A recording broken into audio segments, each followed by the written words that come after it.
ده واحد من أشهر الشوارع هنا في تبليسي وهو اسمه شارع روستافيلي. بيبتدي من عند محطة المترو وبينتهي في ميدان الحرية. الشارع ده جميل جدا، تقدر تتمشى فيه براحتك، شارع في وسط البلد، تاكل آيس كريم من عند لوكا بولاري وهو أشهر محل آيس كريم هنا في تبليسي. في كافيهات كتير، في كمان فندق ريديسون بلو، في أكبر فندق في جورجيا كلها واسمه ذا بيلتمور. وشارع جميل جدا للتمشية، وفي مولات وفي محلات وفي كافيهات، تقدر تعمل اللي انت عايزه في الشارع ده. شارع جميل وحيوي وتقدر تتمشى فيه، وهو تقريبا حوالي 2 كيلو ونص 3 كيلو. هتتمتع جدا بتجربة جميلة جدا، وهتشوف الأوبرا وهتشوف حاجات كتير حلوة في الشارع ده.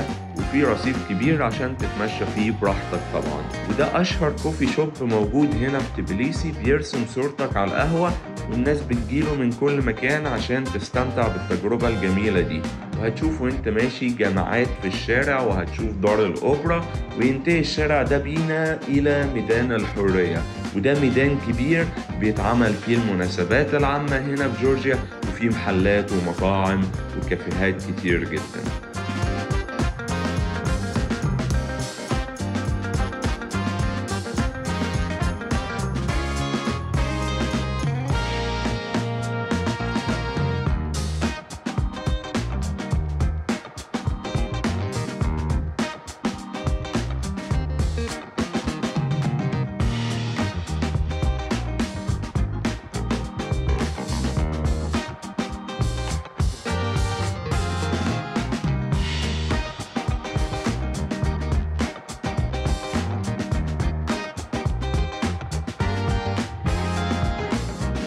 زي ما احنا شايفين بنوريكم اهم شارع في تبليسي وهو شارع روستافيلي.